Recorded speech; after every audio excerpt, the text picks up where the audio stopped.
여호수아 5장 10절부터 보겠습니다. 이스라엘 자손들이 길갈에 진을 쳤고 그 달 14일 저녁에는 이제 1월이죠. 여리고 평지에서 6월절을 지켰다. 아까 이제 요단강 건너고 할례 받고 6월절 다 뭐죠? 다 죽음이잖아요. 요단강에 죽고 할례 받아 죽고 6월절에 어린 양이 죽고 그죠? 다 뭐예요? 요단강의 죽음도 예수의 십자가를 의미하고 할례도 예수의 십자가를 의미하고 6월절도 어린 양 대신 예수의 십자가를 의미한단 말이에요. 그러니까 우리가 성경을 볼 때 여호수아서를 읽는다 그러면 여호수아에서 뭘 찾아야 되냐면 강하고 담대하를 찾아내면 안 돼요. 뭘 찾아야 돼요? 예수를 찾아야 돼요. 예수. 성경에서 여호수아를 찾으면 안 되고 여호수아라는 뜻 자체가 예수라는 뜻이거든요. 그러니까 성경에서 특히 구약 성경을 볼 때도 마찬가지, 신약 성경을 볼 때도 마찬가지고 뭘 봐야 되느냐? 본문에서 예수를 발견해야 돼요. 아까 이제 히브리서 믿음의 주요 온전케 하시는 이 예수를 바라보자. 이걸 복음이라고 해요. 예수를 바라보는 게 복음이에요. 근데 우리는 여호수아서나 사사기나 뭐 잠언을 읽으면서는 야, 우리가 지혜를 얻으려면 잠언을 읽어야 돼. 그렇게 성경 읽으시면 안 돼요. 잠언을 읽을 때 잠언에서 예수를 발견해야 되고 여호수아를 읽어도 예수를 발견해야 되고 출애굽기를 읽어도 예수를 발견해야 돼요. 창세기를 읽어도 예수를 발견해야 돼요. 그거를 뭐라고 말하냐면요. 구속사즉 성경 해석이라고 그래요.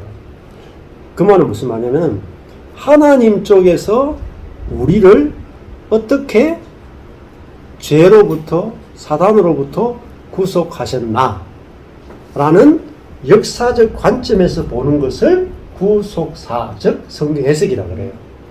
그러니까 성경을 그냥 뒤따 본다고 해서 성경은 알 수 있는 책이 아니에요. 안경이 중요하다고요. 안경이. 구속사, 하나님이 사람을 어떻게 구원했나라는 하나님 중심의 관점에서 성경을 보는 게 있고 반대로 모범론적 성경 해석이 있단 말입니다.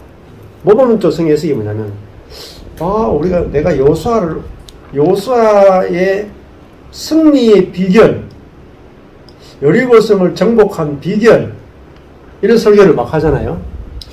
이스라엘 백성들이 어떻게 여리고를 정복했습니까? 여러분 순종으로 정복했습니다. 여러분이 100% 순종하면 여리고가 무너집니다. 이게 왜 모범론적 성경 해석이라 그래요. 근데 모범론적 성경 해석이 뭔지도 모르고 막 했단 말이에요. 저도 모범론적 성경 해석은 사람 중심이고 율법주의적이고 해도 안 돼요. 해보세요. 안 된다니까. 되는 놈 몇 놈이 있어. 잘난 놈. 그 놈만 되고 나머지는 다 안 돼. 근데 된다는 놈도 다른 데 가면 또 안 돼. 그래서 모범론적 성경 해석을 일단 다 내려놔야 돼. 그리고 구속사적 성경 해석, 하나님 중심적 성경 해석, 예수 중심적 성경 해석으로 돌아가야 돼. 그래야 내 인생의 문제가 풀려요. 그래서 성경은 복음을 이야기하고 하나님이 우리를 구원하는 역사를 보여준단 말입니다. 그래서 여기도 여호수아서를 읽을 때 여호수아가 중심이 되면 안 돼요. 하나님이 중심이 되어서 여호수아를 읽을 수 있어야 된다. 그래서 하나님이 여호수아에게 요단강을 건너라 그랬죠. 하나님이 여호수아에게 할례를 받으라 그랬죠. 오늘 10절에 보니까 하나님이 여호수아에게 6월절을 지키라 그랬잖아요. 자, 그러니까 6월절도 왜 지키라 그랬냐면 6월절은 뭘 기념하는 거란 말이에요. 기억하게 하는 거라. 뭘 기억하게 해요? 출애굽 1세대들이 어떻게 출애굽이 되었는가를 기억하는 거잖아요. 그들이 애굽의 종노릇 했는데 절대로 애굽의 바로는 이 사람들을 노예에서 해방 안 시켜줬단 말입니다. 강력한 애굽의 바로의 그 압제 아래에서 어떻게 해방이 됐느냐? 6월절 때문에 해방이 됐단 말입니다. 6월절이 뭐예요? 그 장자 재앙이잖아요. 장자 재앙. 장자를 다 죽이는 재앙이다. 근데 그들이, 천사들이 와서 장자를 다 죽였죠. 그죠? 네. 네. 그러니까, 천사들이 죽인데 이스라엘 백성은 안 죽었단 말입니다. 어떻게 그 죽음 가운데서 살아날 수 있었는가? 어린 양의 피를 문설주와 임방에 뿌리고 그 안에서 어린 양의 고기를 먹고 무교병과 볶음국식을 먹었단 말입니다. 그들이 어린 양의 피 아래에 있었기 때문에 그들은 살았고 그들의 장자는 살았고 애굽의 모든 장자는 다 죽었단 말입니다. 그죠? 자, 그 마지막 10번째 재앙 때문에 그들이 애굽에서 나올 수 있었죠. 해방이 될 수 있었죠. 사단의 권세로부터, 죄의 권세로부터 해방된 것은 어린 양의 피 안에 포함됐기 때문입니다. 그리고 어린 양의 고기를 먹었기 때문에 그들이 그 힘으로 나올 수 있었다. 핏뿌림만 있으면 안 돼요. 어린 양의 고기까지 먹어야 돼요. 핏뿌림은 내 밖에 뿌리는 거죠. 고기는 내 안에 들어오는 거죠. 그죠? 둘 다 있어야 돼요. 우리는 자꾸 피만 뿌리는 것만 생각하는데, 피만 뿌리면 죽지는 않아. 근데 힘이 없어서 못 나와요, 애국은. 피 뿌리는 것은 심판에서 우리가 제외되는 걸 말하고, 보호받는 걸 말하고, 피 뿌림 안에 집에서는 뭘 해야 되냐면요. 애국을 나오려면 힘이 있어야 되잖아요. 에너지가 있어야 되잖아요. 그 에너지는 뭐로 하느냐. 내 에너지로 나올 수가 없어요. 그래서 그들은 반드시 먹어야 되는 게 있었는데, 그게 뭐냐. 무교병과 어린 양의 고기와 무교병과 이걸 먹어야 돼요. 어린 양, 썬 나물 이런 걸 먹었단 말이에요. 자, 그러면 여기 우리는 계속 성경을 볼 때 예수를 발견해야 돼요. 그리고 다음 말은 그 예수를 먹어야 된단 말이에요. 그 힘으로 우리는 산단 말이에요. 그 힘으로. 어떤 예수를 먹으면 우리의 힘이 돼요. 자, 어떤 예수를 먹어야 내게 에너지가 나오고 힘이 되느냐. 그러면은 10절에 보면 6월절을 지켰다는 것은 무슨 말이냐면요. 6월절 예수를 먹었다는 말입니다. 6월절 예수. 그죠? 우리를 포함해서 십자가에 피를 흘리고 죽은 그 예수를 먹었단 말이에요. 그 6월절에는 그게 뭐예요? 6월절이 이스라엘 백성의 1월이에요. 1월. 시작이에요. 시작. 이게 거듭남이단 말입니다. 우리의 시작은 뭐냐? 6월절부터 시작된다. 자, 그 하나님의 심판으로부터 벗어날 수 있는 것. 그 어린 양의 피 안에서 그것을 벗어났죠. 자, 그리고 11절에 가보면 6월절 이튿날 하는 것은 뭐냐면은 무교절이라는 말입니다. 무교절. 그 14일은 6월절이고 14일 저녁은 15일 저녁이 있죠. 15일 저녁. 15일 저녁부터는 일주일 동안 그들이 무교절을 지키는 거예요. 원래는. 무교절에 하는 거잖아요. 누룩을 넣지 않은 빵을 먹는 일주일 동안의 절기를 말해요. 그러니까 일주일 동안, 일주일에 7일이라 하는 게 뭐죠? 완전수죠. 7일. 그러니까 7일 동안 누룩이 들어있지 않은 빵을 먹어야만 그 힘으로 애국을 나올 수 있어요. 굉장히 중요한 겁니다. 그러니까 복음을 복음을 들어본 적이 있기 때문에 그냥 다 지나가는 거야. 그 7일 동안 무교병을 먹은 그 힘으로 나온단 말입니다. 무교병은 그냥 누룩이 들어있지 않아요. 누룩이 들어있지 않은 빵은 어떤 빵일까요? 맛대가리가 없어. 일반적으로. 그죠? 누룩이 들어있지 않으니까 딱딱하죠? 딱딱해요. 맛이 없어. 그러고 누룩이 들어있지 않으니까 크기가 작죠? 누룩이 너무 부풀리잖아요? 커지고 그 다음에 부드럽고 먹기 쉽단 말입니다. 자, 그러니까 어떤 예수를 먹어야 되냐면 7일 동안 6월절만 지키는 것이 아니라 7일 동안 부풀리지 않은 예수를 먹어야 됩니다. 부풀리지 않은 예수. 어떤 예수를 먹어야 되냐?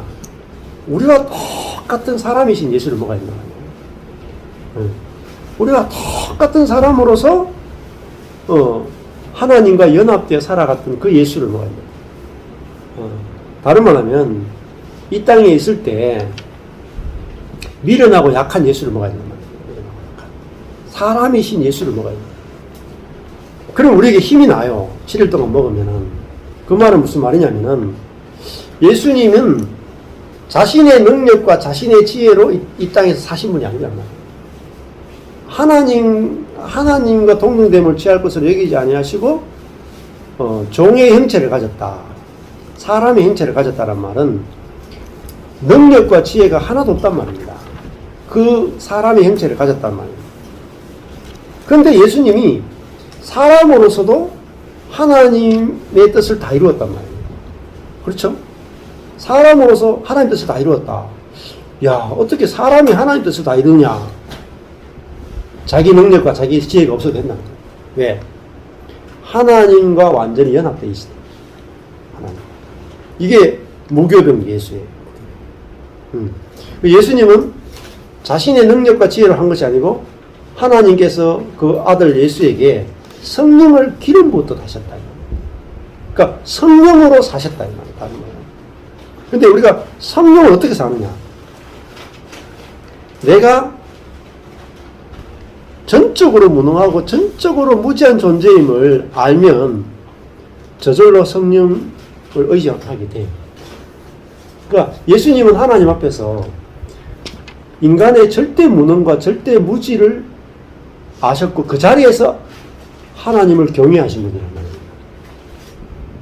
그러니까 이 예수를 먹으면 힘이 난다는 게 뭐겠어요? 우리도 나의 무능이나 나의 연약함이나 나의 무지가 전혀 걸림돌이 안 된단 말이에요. 오히려 우리가 하나님의 능력과 하나님의 지혜와 연합하기에 가장 알맞다.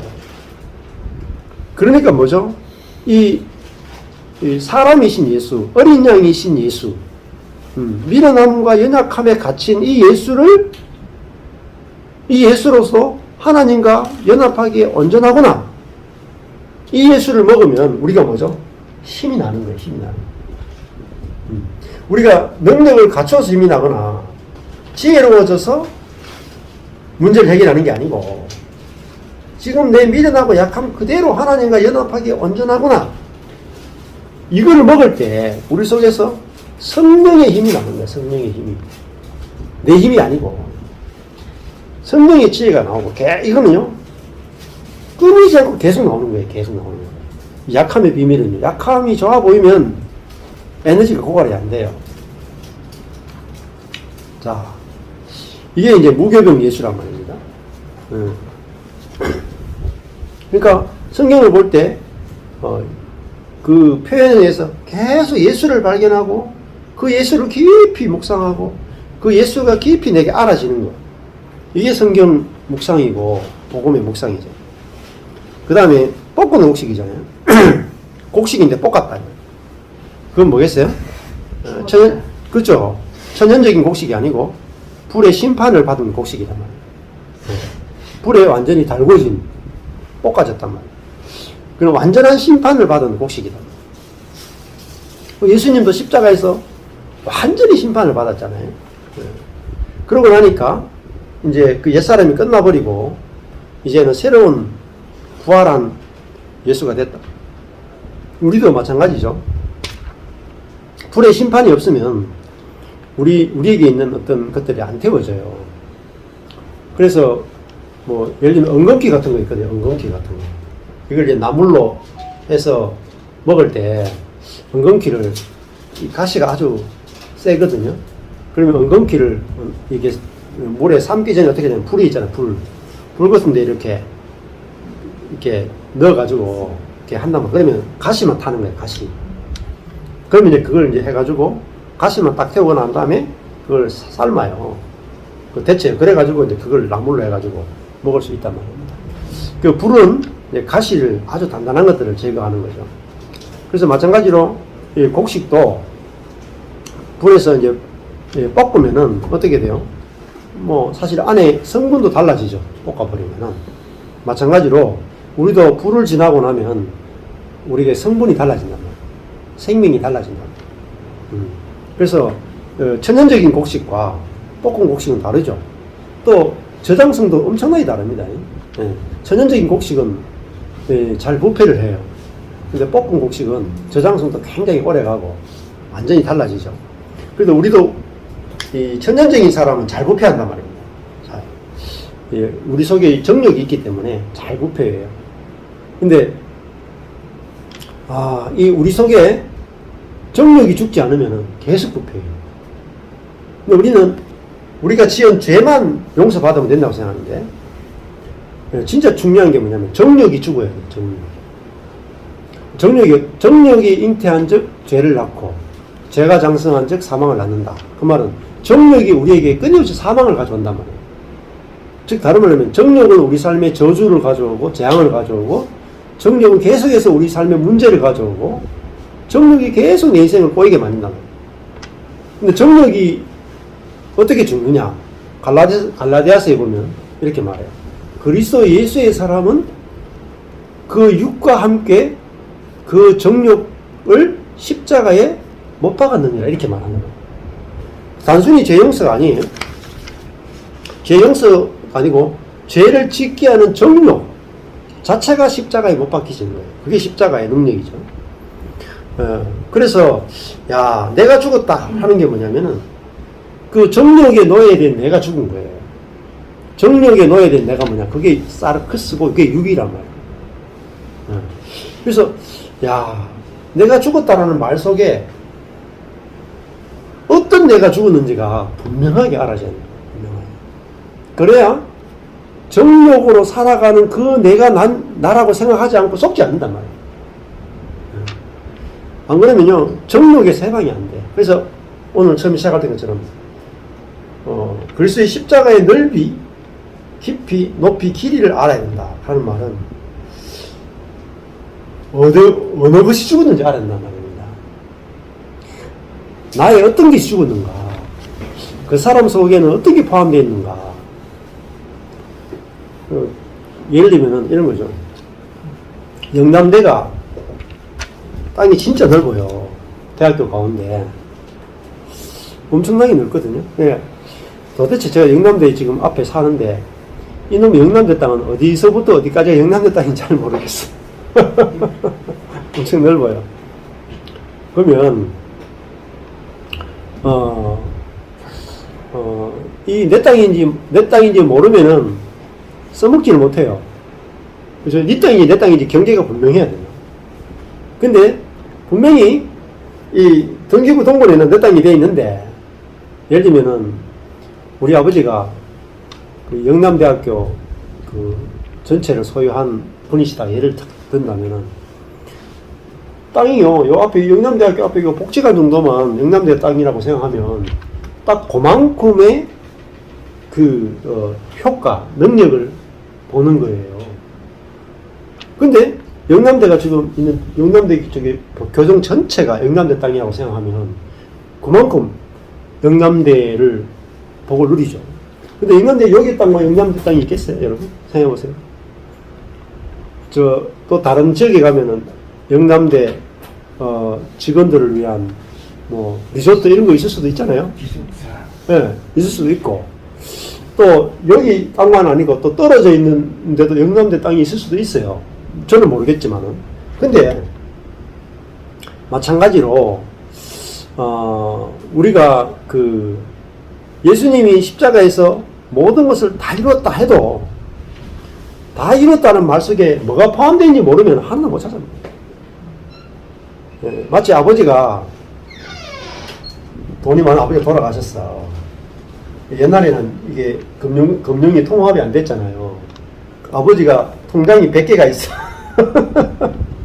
근데, 돌아가셨는데, 이놈의 아버지가 구두쇠라 가지고 통장을 온데 집안에 다 숨겨놨는 거야. 근데, 자식들이 찾아보니까, 50개 찾아냈어. 우리 아버지 구두쇠는 하고 50개 찾아내가지고, 이제 10명의 아들이 5개씩 다 나눠 가졌단 말이야. 그리고 이제, 우리는 아버지의 풍성함을 다 누렸다 했는데, 10명의 아들이 다 망해뿐네. 유산 물려받은 거. 그리고 아버지 살던 집 하나 딱 남았어. 그러면 거지로 살 거 아니에요. 근데 하도 이제 거지니까 안 되겠다. 더 찾아보자 했는데 더 찾아보니까 땅 밑에 또 막 감춰놨네. 50개를 더 발견했네? 그런데 그 전에 발견했던 50개보다 훨씬 더 큰 재산이 그게 또 숨겨져 있는 거야. 그러면 부활하는 거예요, 부활. 여러분, 그게 부활이에요.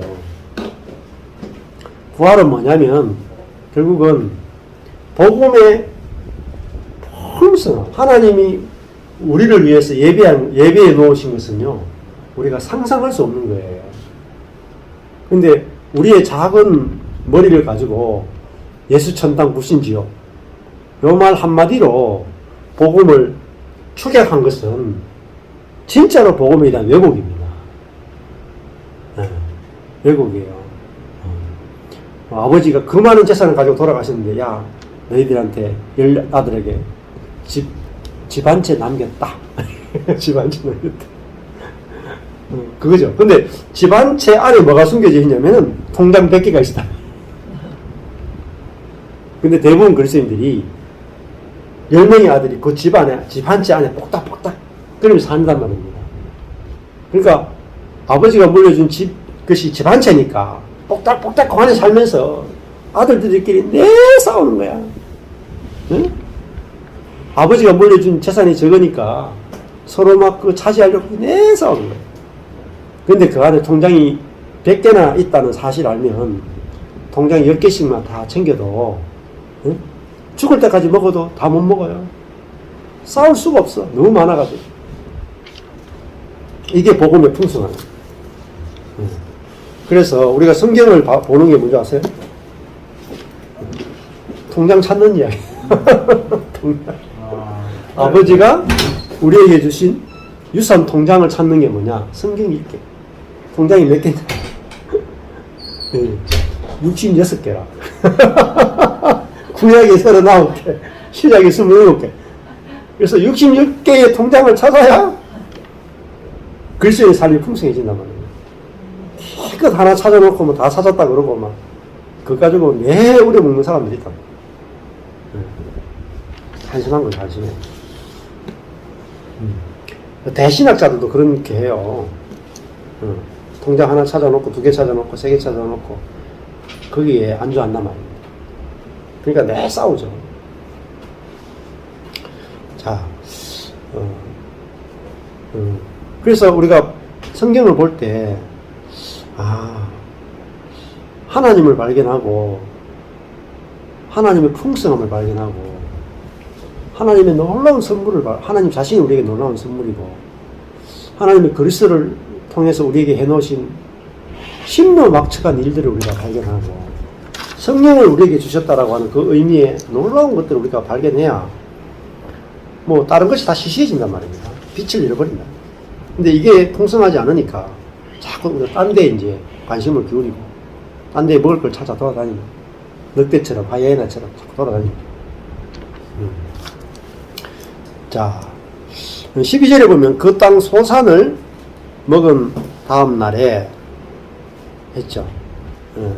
근데 이들이 뭘 먹었느냐 하면, 그들이 40년 동안 광야를 다닐 때는, 애굽에 있을 때는 애굽의 양식을 먹었죠. 그죠? 광야에 있을 때는 광야의 양식을 뭘 먹었어요? 만나와 메추라기 먹었죠. 근데 만나와 메추라기 다 하늘에서 떨어지는 거였죠. 근데 하늘에서 나는 것이었고, 가나안에 딱 들어오자마자 그들이 뭘 먹었느냐? 11절에 보면 그 땅에 소산을 먹었다 이렇게 되죠. 맞죠? 그 땅에서 나는 소산을 처음 먹은 거예요. 얼마나 맛있겠어요. 맨날 40년 동안 만나와 메추라기만 먹던 사람들이 가나안에 딱 들어오자마자 여리고성 앞에 딱 진을 쳤는데, 여리고 사람들이 농사 지어 놓은 그 땅의 곡식을 자기들이 배가 먹었단 말이에요. 밀을 베가지고 그걸 가지고 빵을 만들어 먹었다. 얼마나 맛있겠어요. 네? 40년 동안 못 먹던 걸 먹었으니까 얼마나 맛있겠어요. 무교병일전은 맛있겠죠. 그래서 무교병을 먹고 볶은 곡식을 먹었다. 그 말은 가나안에는 양식이 달라지는 것입니다. 자, 애굽에서는 애굽의 양식이 있고, 광야에서는 광야의 양식이 있고, 가나안에는 가나안의 양식이 있어요. 그러면은 애굽의 양식을 먹으면 애굽 사람이 되고, 광야의 양식을 먹으면 광야의 사람이 되고, 가나안의 양식을 먹으면 가나안 사람이 된단 말입니다. 양식이 그 사람을 만들어내요. 그렇죠? 애국의 어떤 성분을 먹으면, 세상의 성분을 먹으면 세상 사람이 되고, 광야에서 떨어진, 하늘에서 떨어지는 하늘의 양식을 먹으면 하늘의 사람이 되고, 우리가 그 가나안에 들어와서 이 땅에 임한 하늘의 양식, 이 땅이 하늘이 된 그 양식을 먹으면 땅에 있는 하늘의 사람이 된단 말입니다. 그래서 이건 이제 이 가나안 땅이 뭐냐? 이 그리스도예요. 뭐냐면 어떤 그리스도냐면은 하나님은 하늘에 계셨잖아요. 광야 시대라고 볼 수 있어요. 하늘에 계신 하나님만 먹는 시대, 이게 광야 시대라. 근데 이 땅에 내려오신 하나님을 먹는 시대가 뭐냐면은 지금 여호수아 시대라는 거예요. 야, 애굽에서는 세상의 사단을 먹던 시대고, 광야는 하늘에 계신 하나님을 먹는 시대고,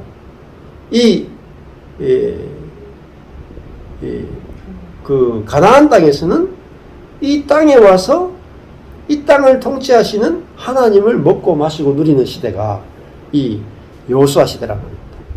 그래서 그들이 먹는 게 만나에서 바뀌었어요. 만나에서 무교병과 볶은 곡식으로 바뀌었단 말이에요. 아, 양식이 달라졌구나. 그러면 나는 지금 만나를 먹고 있느냐, 무교병과 볶은 곡식을 먹고 있는가를, 이걸 또 우리가 분간을 할 수 있어야 되죠. 그러니까, 맛없는 누룩이 들어있지 않는, 부풀리지 않은 예수, 세상에 예수가 없는 참 사람이신 예수를 먹고, 또 불의 심판을 받은 십자가를 못 박히신 그리스도를 먹을 때 우리가 이 땅이 하늘로, 내 존재가 하나님 나라로 누려진단 말입니다. 이것이 무교병과 볶은 곡식이에요. 12절에 보면 그 땅 소산을 먹은 다음 날에 만나가 그쳤다. 이게 만나는요, 하늘에서 내리죠. 그죠? 하늘에서 내리고, 이건 사람이 전혀 손대지 않고 매일매일 내리는 하늘의 양식이었잖아요. 자, 그런데 이 만나가 가나안에 딱 들어오니까, 여리고 평지에 왔을 때 딱 그쳤다. 더 이상 만나가 안 내려요. 왜냐하면 이제는 그 땅의 소산, 그죠? 이제 만나는 어떻게 보면은 하나님을 먹는 거예요.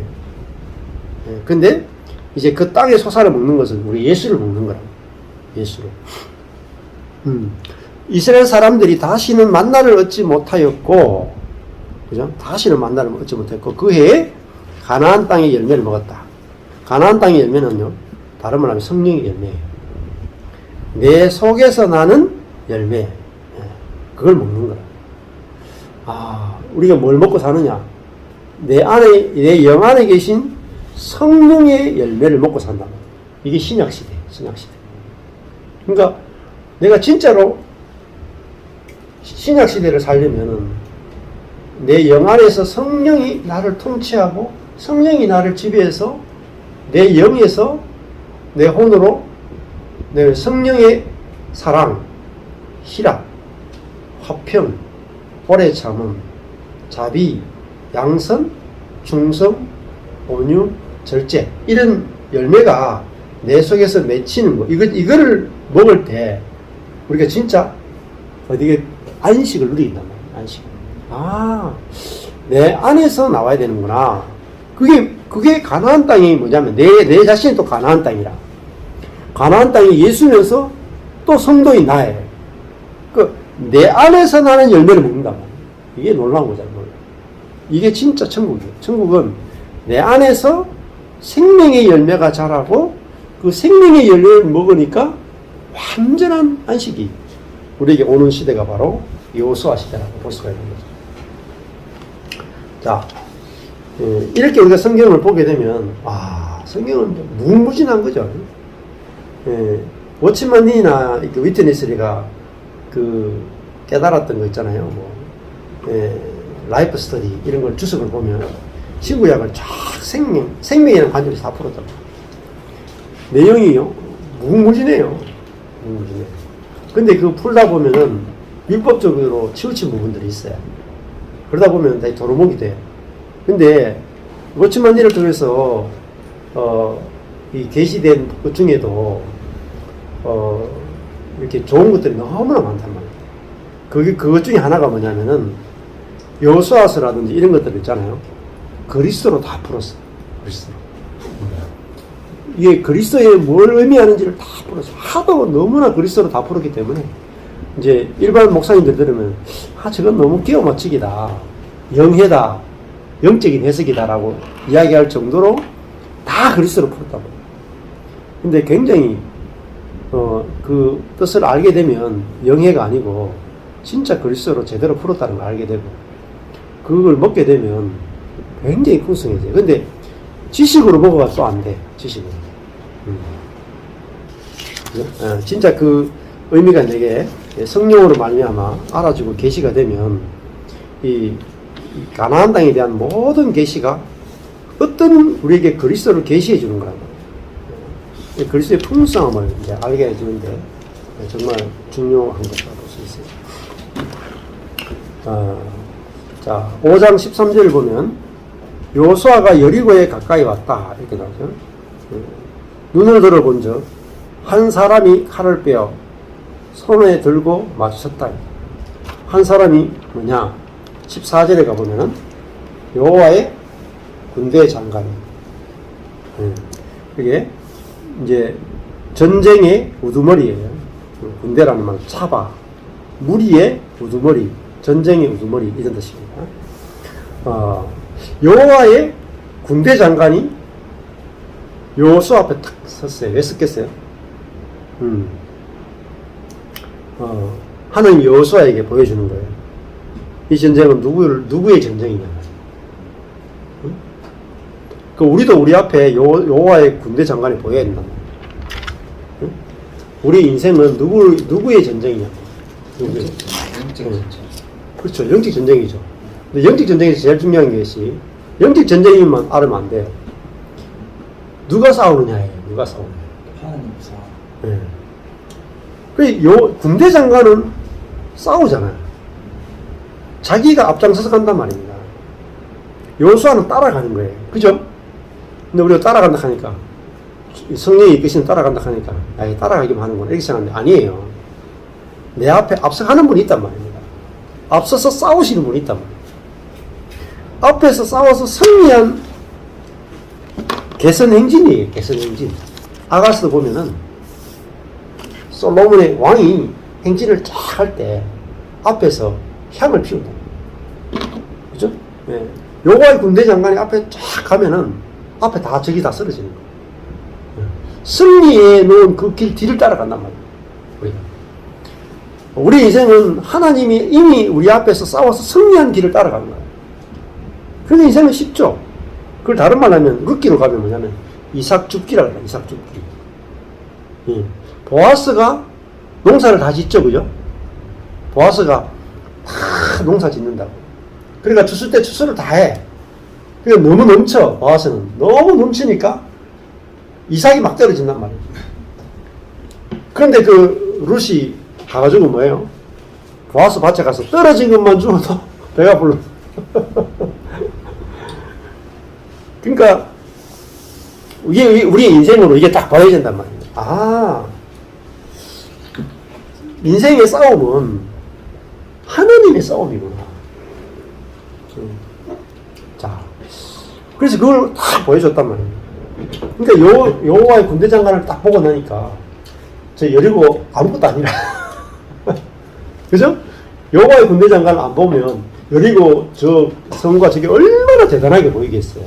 근데 내 앞에 여호와의 군대 장관을 딱 보는 순간에 여호와의 군대 장관이 한번 탁 하면 여리고 성 다 무너지는 거예요. 근데 우리는 뭐가 여리고 성은 보이는데 여호와의 군대 장관이 안 보이는 거예요. 그래서 자꾸 울고 힘들고 어려웠단 말입니다. 그래서 여기 보면은 너는 우리를 위하느냐 우리의 대적을 위하느냐 이렇게 여호수아가 묻죠. 그때 여호와의 군대 장관이 묻죠. 아니다. 우리를 위한 이스라엘을 위한 것도 아니고 여리고 가나안 족속들을 위한 것도 아니고 나는 하나님의 군대 장관. 하나님 편이다. 항상 네 편 드는 것도 아니다. 항상 적군의 편을 드는 것도 아니고 나는 항상 하나님 편이다. 여호와의 군대 장관.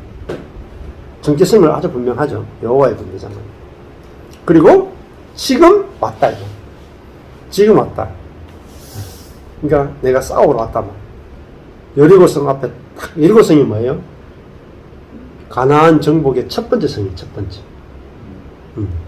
첫 성이다. 근데 싸움하기 딱 전에 군대 장관이 딱 지금 도착했는 거야. 지금부터 내가 전군을 지휘한다. 여호수아가 지휘하는 게 아니에요. 여호와의 군대 장관이 전군을 딱 지휘해가 자기가 앞에 간다. 여호수아가 땅에 엎드렸어요. 절을 했어요. 가로되 나의 주여 종에게 무슨 말씀을 하려 하시나이까. 예. 그러니까 여호와의 군대 장관이라는 말은 여호와라는 말과 같아요, 사실은. 그래서 말씀을 듣기를 원했어요. 여호수아 15절에 여호와의 군대 장관이 여호수아에게 이르러 네 발에서 신을 벗어라. 네가 선 곳은 거룩하다. 여호수아가 그대로 행하니라. 이렇게 했죠. 자, 신을 벗는다는 게 뭐겠어요? 신을 벗는다. 별 생각도 하지 마라. 네. 그죠. 신이라고 하는 것은 누가 옛날에 신을 벗었겠어요? 네. 종이나 노예가 신을 벗었단 말이에요. 너의 위치를 분명하게 하란 말이에요. 너의 위치가. 네가 지금 주인도 아니고 네가 능력이 있는 것도 아니고 너는 아무 힘이 없다. 너는 하나님 앞에서 종에 불과하다. 네 신을 벗어라. 그런 말은 너는 주인 앞에 노예는요 아무것도 아니에요. 정말. 주인이 죽으라 하면 죽어야 되고 살아라 하면 살아야 되고 이렇게 하라 하면 이렇게 하고 저렇게 하면 저렇게 하고 그게 뭐냐? 그게 노예죠. 그러니까 여호수아의 군대 장관이 여호수아에게 한 게 뭐냐? 너의 위치를 정하게 하라. 너는 하나님 앞에서 하나님의 종에 불과하다. 하나님이 시키는 대로 하라. 그러면 하나님이 다 보장해 준다. 네가 하는 것은 네가 하는 게 아니다. 여호와가 시켜서 하는 것이다. 그러니까 네가 하는 것이 곧 여호와가 하는 것이다. 종에 있잖아요. 종은 가장 신분이 낮지만 가장 능력이 있어요. 언제? 주인의 뜻대로 할 때 가장 능력이 있는 거예요. 왜? 주인의 말 그대로 하면요. 주인의 모든 것이 다 종의 것입니다. 근데 주인의 뜻과 다르게 하죠. 그러면요. 주인이 보장을 안 해줘. 근데 종이지만은 하나님의 말씀대로 하면은 하나님과 같은 것이 다 나타나요. 종에게. 그래서 이 종이라 하는 것이 하나님을 대신해서 다스리는 거잖아요. 이게 뭐 하나님 형상과 하나님의 모양이라는 뜻이죠. 네 발에서 신을 벗어라. 그 말은 또 다른 말 아니에요. 내가 너와 함께 있다는 뜻이죠. 그죠? 네가 쓴 것은 거룩하다는 말은 내가 너와 함께 있다는 말이에요. 그러니까 거룩이니까 하나님이 계시니까 거룩하지 않겠어요? 그냥 거룩한 곳이 없죠. 장소적으로 거룩한 곳은 없어요. 하나님이 계시니까 거룩하신 하나님이 계시니까 거룩하단 말이에요. 그리고 네 발에 신을 벗으란 말은 하나님을 경배하라는 말이에요. 경배하라. 하나님을 인식하라. 그리고 네가 누구인지 알아라. 결국 이거죠. 칼빈이 말했던 것처럼 하나님을 아는 것과 나를 아는 것은 뗄래야 뗄 수 없단 말이에요. 하나님이 정말 위대하신 분이시구나. 정말 크신 분이시구나. 온 우주의 주인이시구나. 이 가나안을 정복하는 전쟁에 있어서도 하나님이 주권자가 되시는 겁니다. 나는 하나님 앞에서 아무것도 아닌 종이구나. 그래서 내 위치를 지키는 거예요. 하나님의 위치를 아니까 내 위치를 알게 되는 거예요. 이거로 싸우는 거란 말이에요. 여호와의 군대 장관 앞에서 내가 할 수 있는 일이 뭐가 있겠어요? 칼을 들고 싸우겠어요? 지혜를 쓰겠어요? 아무것도 없단 말이에요. 그게 뭐죠? 신을 벗는 거예요. 신을 벗는 게 결국은 내 자신을 벗는 거 아니겠어요? 내 자신을 벗는 거. 아무것도 아닙니다. 이렇게 벗고 내가 주님이 이끄시는 대로 제가 따라가겠습니다. 이게 이제 신을 벗는 거죠. 그래서 여호수아가 그대로 행했다. 준비가 다 됐다. 하나님의 앞에 섰단 말이에요. 여리고성 앞에 섰는 것이 아니라 하나님 앞에 섰는 거예요. 이게 중요한 거죠. 신을 벗고 거룩하신 하나님 앞에 섰다. 그리고 여호와의 군대 장관이 보였다. 우리가 내 앞에 누가 보이느냐에 따라 달라지는 거예요. 내 앞에 환경이 보이느냐, 내 앞에 여호와의 군대 장관이 보이느냐 따라서 우리 인생이 갈라지는 거예요. 그래서 여호와의 군대 장관이 보이면 우리가 힘을 얻을 것이고, 여리고성이 보이면 우리 절망할 것이다. 그래서 하나님께서 나타나셔가지고 여호수아에게 자신을 계시해 보여주셨던 거예요. 그러니까 하나님이 보이니까 뭐 여호수아가 뭐 두렵고 떨릴 이유가 있겠어요? 하나님 앞에서 여리고성은 아무것도 아니고 바람에 흔들리는 촛불 같은 존재에 불과하다. 마찬가지입니다. 우리가 하나님을 아는 지식이 왜 중요하냐면, 하나님을 알아야 우리가 두려움이 없어져요. 하나님의 크심을 알아야 세상의 자금을 알아요. 하나님의 지혜로우심을 알아야 세상의 어리석음을 알아요. 하나님이 모든 충만하시고 모든 것임을 알아야 세상의 허무한 걸 안다. 그래서 우리가 하나님을 이렇게 하나님이 여호수아가 전쟁하기 전에 하나님 자신을 여호수아에게 보여줬단 말이에요. 되게 중요해요. 그래서 칼빈도 코람데오, 하나님 앞에 늘 서 있었단 말이에요. 하나님 앞에. 하나님 앞에. 사람 앞에, 환경 앞에 서 있는 게 아니라 하나님 앞에, 코람데오. 이게 코람데오예요. 하나님 앞에. 그리고요, 말씀 앞에. 말씀. 하나님 앞에 있는 게요, 말씀 앞에 있는 거예요. 말씀 앞에 있게 되면 하나님 앞에 있게 돼요. 그러면 내가 모든 환경과 내 자신과 모든 관계와 모든 것으로부터 자유케 하는 분이 누구냐? 하나님 자신인 것이. 근데 우리는 내 앞에 하나님이 안 계시니까 자꾸 환경이나 딴 걸 본단 말이에요. 그래서 하나님이 내 앞에 딱 보이면 신을 벗게 되거든요. 내 위치로 돌아간단 말이에요. 하나님, 내가 이거 되고 안 되고 내 문제가 아니고 내가 하나님을 아느냐 모르냐의 문제군요. 이렇게 딱 된단 말이에요. 그래서 이 전쟁은 하나님의 전쟁이군요. 하나님의 손에 달렸군요. 여호와의 군대 장관이 싸우느냐 안 싸우느냐의 문제에 달렸군요. 이렇게 딱 보인단 말이에요. 이게 보여야 이 전쟁에서 승리하게 되는 거죠. 그래서 여호수아서는 성경 가운데 가장 실패는 딱 한 번밖에 없어요. 나머지 모든 건 다 승리예요. 그래서 인생의 승리의 비결을 보여주는 책이 어느 거냐? 여호수아서. 그래서 여호수아서를 깊이 보게 되면 우리가 참 승리가 어디에 있는지를 알게 돼요. 그리고 여호수아라는 이름 자체가 구원이잖아요. 예수와 함께 할 때, 예수를 깊이 알 때 우리 삶에 진정한 승리를 경험한다. 죄로부터, 세상으로부터, 자아로부터, 욕심으로부터 우리가 다 승리하게 되는 거죠. 감사합니다. 여기까지 했습니다.